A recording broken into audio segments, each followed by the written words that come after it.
You gotta learn to lighten up, honey. There's not a homicidal maniac lurking in every shadow.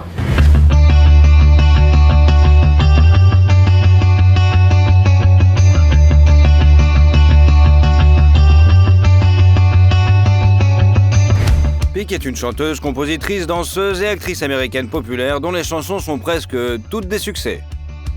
Rebelle et hooligan, elle est devenue une épouse et une mère idéale et se situe en toute confiance au sommet du classement des chanteurs les mieux payés. Nous avons préparé une vidéo pour mieux connaître cette femme phénoménale. Mix Show présente. Hi, Didi. Pink, comment vit cette extraordinaire diva de la pop et comment elle dépense ses millions. La future star est née le 8 septembre 1979 à Doylestown en Pennsylvanie. Alessia Beth Moore, le nom qui lui a été donné à la naissance par ses parents, est issue d'une famille d'infirmières, Judith, et d'un agent d'assurance vétéran de la guerre du Vietnam, Jim Moore. Comme beaucoup d'Américains, la jeune fille a beaucoup de sang dans les veines, des racines juives lituaniennes du côté de sa mère et des gènes irlandais et allemands du côté de son père.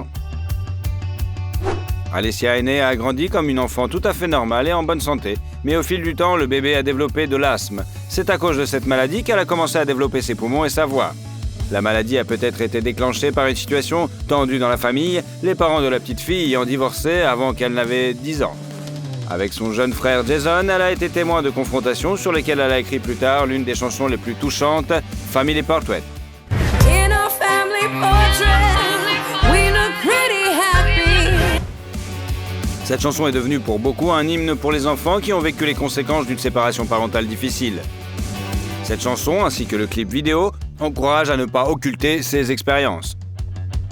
Les parents de Pink ont d'ailleurs avoué dans des interviews qu'il leur était très difficile d'écouter cette composition musicale candide, mais qu'ils étaient fiers de leur fille. Après le divorce, Alessia a continué à communiquer chaleureusement avec son père, mais elle a eu des relations tendues avec sa mère pendant son adolescence. Au lycée, Moore s'est jointe à toutes les activités qui impliquaient de la musique et elle a également écrit des poèmes. Elle a travaillé à temps partiel chez McDo, mais a rapidement été licenciée parce qu'elle aimait manger des hamburgers au lieu de les vendre. Dans sa jeunesse, notre héroïne pratiquait la gymnastique, le skateboard et le hip-hop. Adolescente, elle a rejoint le groupe musical Middle Ground, qui a toutefois rapidement cessé d'exister. Et Alessia a commencé à se produire en solo dans des clubs de Philadelphie. C'est alors qu'à l'âge de 14 ans, elle a reçu un nom de scène lumineux qui est aujourd'hui connu dans le monde entier.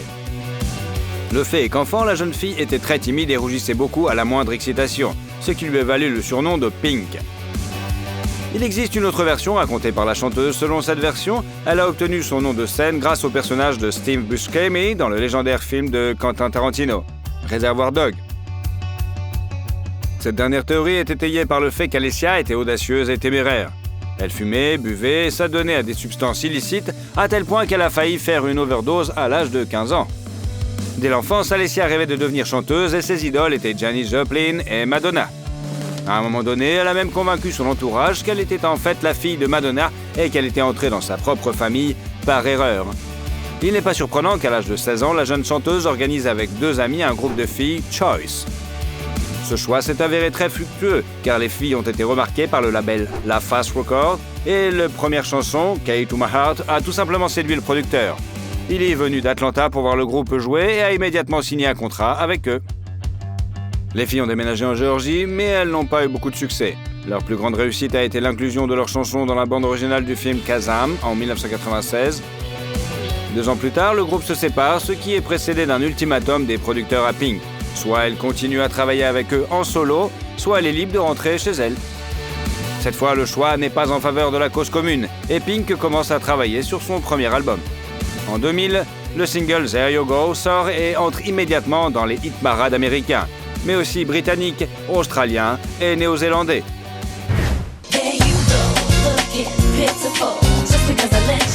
Le titre est inclus dans le premier album de la chanteuse, intitulé Can't Take Me Home. L'album a été certifié double disque de platine aux États-Unis et s'est vendu à 4 millions d'exemplaires dans le monde entier. Un an plus tard, Pink, en compagnie de stars telles que Christina Aguilera, Maya et Lil Kim, a interprété une reprise de la chanson Lady Marmalade, qui est devenue la bande originale du film Moulin Rouge.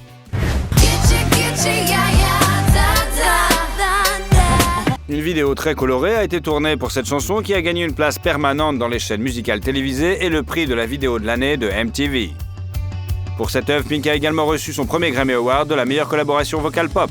Cependant, l'artiste n'a pas songé à se reposer sur ses lauriers, mais a immédiatement signé un contrat avec le label Arista Records et a commencé à enregistrer son album suivant, Misunderstood. Celui-ci est sorti en 2001. Le titre de l'album, Misunderstood, est très symbolique. Il signifie que les gens ne peuvent pas voir sa vraie personnalité derrière l'image publique de la chanteuse. Cette fois-ci, elle voulait un son totalement différent. En outre, elle avait peur de rester dans le genre R&B. C'est pourquoi les morceaux étaient diversifiés avec l'ajout de paroles et de rock. Cet album comprend le dramatique Family Portrait et les compositions légendaires Just Like a Pill et Get the Party Started.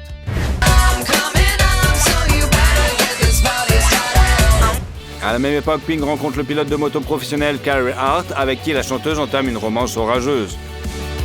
Il joue dans le clip de la chanson Just Like a Pill. L'homme l'a demandé en mariage à plusieurs reprises, mais s'est toujours heurté à un refus. C'est pourquoi sa surprise a été sans borne jusqu'en 2005, lors d'une course en Californie. Elle s'est représentée sur la piste avec une banderole sur laquelle on pouvait lire « Veux-tu m'épouser, sérieusement ?» Carey était tellement stupéfait qu'il s'est arrêté et s'est approché de sa bien-aimée. Elle lui a toutefois demandé de continuer à courir car elle ne voulait pas que son mari soit un perdant. Le mariage a eu lieu début 2006 au Costa Rica. Depuis, elle porte une lourde bague de fiançailles en diamant dont elle est un peu gênée et qu'elle appelle un chandelier. Elle est souvent tournée avec la pierre vers l'intérieur. Mais revenons en 2001, lorsque Pink surfait sur la vague de sa popularité avec une grande tournée de concerts aux États-Unis, en Australie et dans certains pays d'Europe. Elle a également participé à quelques concerts de Lenny Kravitz. Juste après la fin de la tournée, Pink a commencé à travailler sur son troisième album, Crisis, qui présentait plusieurs particularités à la fois. D'une part, c'est le premier album de la chanteuse à être tiqué avec des paroles explicites, et d'autre part, les ventes ont été plus modestes que celles de ses précédents albums. Pink elle-même n'a pas été surprise. La maison de disques a insisté sur la sortie du nouveau matériel, car elle pensait qu'après l'énorme succès de Misunderstood, il ne devait pas y avoir de rupture. Après plusieurs discussions avec les producteurs, la chanteuse accepte finalement d'enregistrer 10 chansons, mais elle n'y met pas tout son cœur et son âme, ce qui fait que la qualité n'est pas satisfaisante. Les titres manquent de magie, sont jugés trop simples pour le public et les ventes aux États-Unis s'arrêtent à 1 million d'exemplaires. Néanmoins, le single Trouble remporte le Grammy de la meilleure performance vocale féminine dans le domaine du rock. Le titre Feel Good Time est devenu la bande originale du film Charlie's Angels, Full Throttle, dans lequel Pink joue un petit rôle. Good luck. You in charge here? You know it. I want in. It's a 2G buy-in. Winner takes all. Rules are, there are no rules.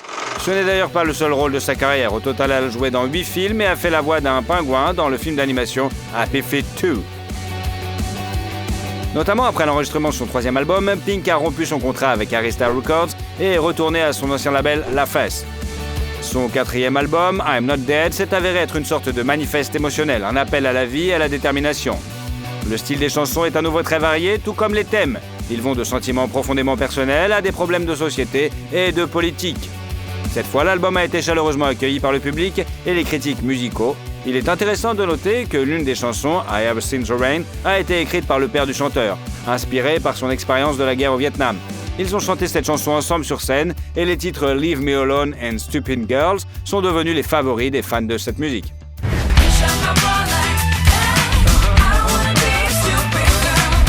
Après la sortie de l'album, Pink s'est à nouveau lancée dans une grande tournée de concerts sur tous les continents. Elle a également collaboré avec d'autres artistes, faisant la première partie de Justin Timberlake et enregistrant une chanson commune avec Annie Lennox, avant de commencer à travailler sur un autre album.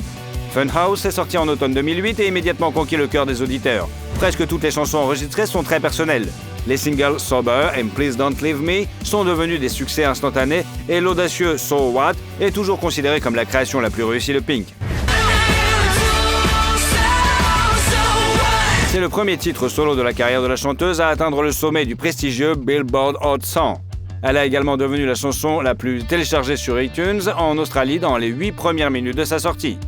Le mari de la chanteuse a joué dans le clip de cette chanson.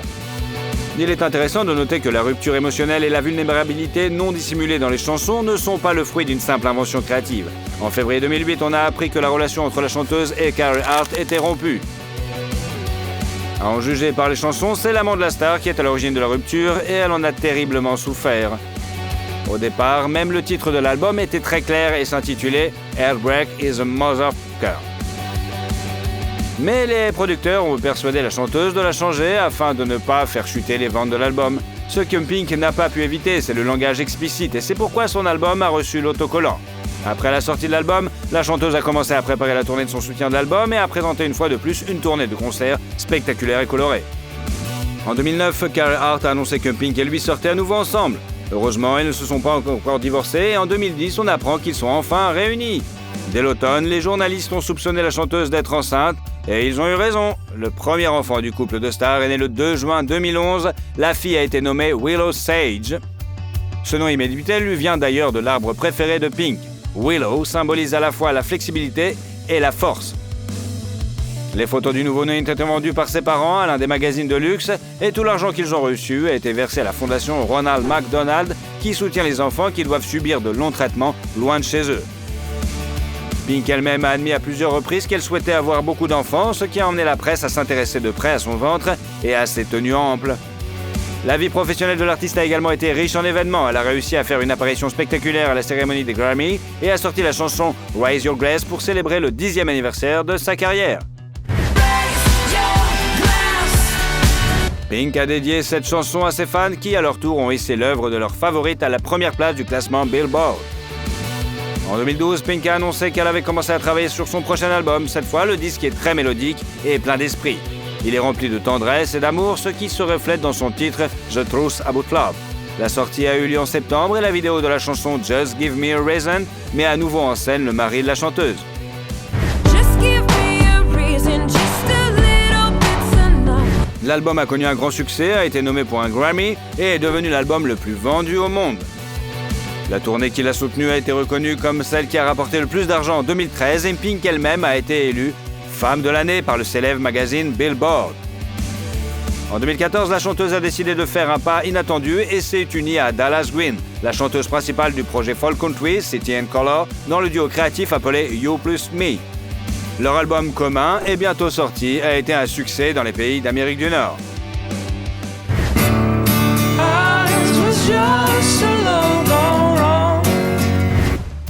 Au même moment, sort le clip de la chanson Just Like Fire de Pink, dans lequel le mari de la chanteuse participe à nouveau.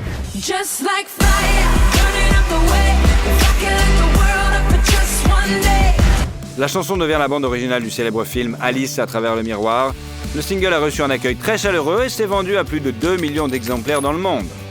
En 2016, Pink a de nouveau pris une courte pause créative pour respirer un petit peu et profiter du bonheur familial et de sa maternité. Et c'est à ce moment-là que le couple a eu un fils, Jameson Moon. Entre-temps, après une courte pause, la chanteuse s'est remise directement au travail. Pink a écrit la chanson Recovering pour Céline Dion, qui est devenue une sorte de soutien émotionnel après la mort de son mari. I am a recovering. Le 7e album studio de notre héros, Beautiful Trauma, est sorti à l'automne 2017 et a connu un solide succès commercial, a été acclamé par la critique et a ensuite été nommé pour un Grammy dans la catégorie Meilleur album pop vocal. What About Us a également reçu une nomination dans la catégorie Meilleure performance pop en solo. Ce qui est démarqué, c'est le vidéoclip excentrique et hilarant de la chanson titre de l'album dans lequel Pink et Channing Tatum jouent à un couple marié qui jongle ou échange des vêtements. 'Cause I've been on the run so long they can't find me. You're waking up to remember I'm pretty. Peu avant la sortie de l'album, l'artiste a reçu un prix honorifique MTV Michael Jackson. Ce prix récompense les contributions exceptionnelles à la culture pop. Pink était particulièrement célèbre pour ses performances en direct. Elle étonne le public en volant au-dessus de la salle et en faisant des acrobaties. Une fois, elle a réalisé une performance étonnante sur le mur d'un immeuble de 34 étages dans le centre de Los Angeles. La star a consacré toute l'année suivante à des concerts dans le monde entier. L'album suivant est déjà sorti en 2019 et s'intitule Earth to be Human. Walk me home in the dead of night. Il s'est avéré plus calme et plus optimiste que les précédentes créations de Pink et le public l'a généralement apprécié. En 2020, Pink a fait don d'1 demi-million de dollars à des hôpitaux et à des fondations médicales. Elle fait souvent preuve d'une attitude civile et sociale. La chanteuse est membre de nombreuses organisations qui s'occupent des droits de l'homme dans le monde entier. Pink étant très populaire en Australie, elle est depuis de nombreuses années le visage officiel de la Royal Society for the Protection of Animals. Elle a un jour écrit une lettre au prince William de Grande-Bretagne pour lui faire part de son mécontentement à l'égard de sa passion pour la chasse au renard. La reine Elisabeth, aujourd'hui décédée, a également eu des problèmes avec la chanteuse. Les revendications portaient sur les girlsmen qui portent des volumeux chapeaux d'ours. Selon Pink, Beyoncé ne s'est pas éloignée de la famille royale car elle aime s'afficher dans des capes en fourrure précieuse. Pink a défendu son point de vue en participant à la campagne « Je préfère me balader nu qu'avec de la fourrure ». Il n'est pas facile de deviner que la diva de la pop est une végétarienne convaincue. Pink est également une grande adepte des tatouages. La chanteuse a une vingtaine sur le corps, dont les noms de ses chiens qui ont quitté ce monde. Elle était très attachée à ses animaux et a mal vécu cette perte, ce qui s'est traduit par des tatouages commémoratifs. L'actrice n'a pas non plus passé sous silence la guerre en Ukraine, exprimant son soutien aux habitants de ce pays et appelant tous ceux qui le peuvent à apporter de l'aide en faisant des dons à l'UNICEF. Aujourd'hui, la fortune de la chanteuse est estimée à 200 millions de dollars, ce qui fait l'une d'elles des chanteuses les plus riches du monde. Ses revenus proviennent non seulement des activités musicales, mais aussi de la publicité. Elle a été l'une des vedettes invitées dans une campagne à grande échelle de Pepsi et en 2012, elle est devenue l'égérie du géant de comestiques CoverGirl. Pink est notamment une viticultrice à succès. En 2013, elle et son mari ont acheté un ranch et des vignobles à Santa Barbara de plus de 100 hectares et d'une valeur de 12 millions de dollars. Le couple s'y est installé et a commencé à produire plusieurs variétés de vin sous le nom commun de Two Wolf. Au moment de l'achat, le domaine était déjà bien entretenu et de nombreux cépages y étaient plantés, dont le Cabernet Sauvignon, le Grenache noir, le blanc et d'autres sortes encore. Les affaires marchent très bien, les boissons sont très demandées et se vendent très bien aux États-Unis, et à un prix moyen de 16 $ la bouteille. Le couple, quant à lui, aime les activités de plein air et est heureux d'élever ses enfants dans la nature. D'ailleurs, le clip Cover Me in Sunshine de la chanteuse a été tourné dans le ranch familial et la chanson est chantée par la petite Willow. En regardant la vidéo, on se plonge littéralement dans la vie de campagne de la famille, pleine de paix et de confort simple. Il possède également une autre villa, cette fois à Malibu, lieu de prédilection des célébrités. En 2010, la maison leur a coûté près de 12 millions de dollars. Le couple l'a vendu pour le même prix, 6 ans plus tard, alors qu'il voulait obtenir 2 millions de dollars de plus. En juin 2021, Pink et son mari ont de nouveau acheté une autre maison à Malibu avec une vue imprenable sur l'océan pour 13,7 millions de dollars. Mais l'ont revendu quelques mois plus tard pour près de 15 millions de dollars. En outre, en 2017, la chanteuse a annoncé qu'elle allait déménager en Australie où elle était très populaire. Il a été rapporté en ligne qu'elle avait acheté une maison au bord de l'océan dans l'état de Victoria. Au tout début de sa carrière, Pink a acheté un petit manoir en Californie pour 2 millions de dollars. C'est sa première maison où elle a vécu pendant plusieurs années. Une femme aussi extraordinaire doit avoir un parc automobile à la hauteur. La passionnée de l'extrême et épouse du pilote de moto professionnel possède des Triumph Bonneville T100 et des Harley-Davidson Sporter XL Iron 883N. La diva de la pop a également une confortable BMW X5 dans son garage et certaines sources parlent d'une rare Chevrolet Impala de 1959 et d'une Range Rover Vogue très pratique. En février 2023, la 9e album studio de la chanteuse, Trustful, est sorti. Ses principaux motifs sont l'acceptation de soi, la spiritualité, la perte et l'amour. Musicalement, l'album est un disque de dance pop qui incorpore des éléments de genre tels que la country, le folk et le pop rock. Certains morceaux contiennent des tambours de guerre ainsi que des solos de guitare et de piano. Le premier single était le titre optimiste Never Gonna Not Dance Again. Pink est l'une des rares chanteuses contemporaines dont les œuvres ne perdent pas leur fraîcheur avec le temps. Ses chansons et ses vidéos sont pleines d'énergie, ce qui signifie qu'elles nous motivent à devenir meilleurs et à ne pas perdre courage. Elle parle d'elle, là où je suis, l'ennui n'a aucune chance. Elle a des millions de fans, une bonne fortune et de vastes perspectives musicales. Quelle est votre chanson préférée? So, that's what I got. Et surtout, si vous aimez la vidéo, mettez un like. Et comme ça, vous suivrez toutes nos autres vidéos. Allez, à bientôt!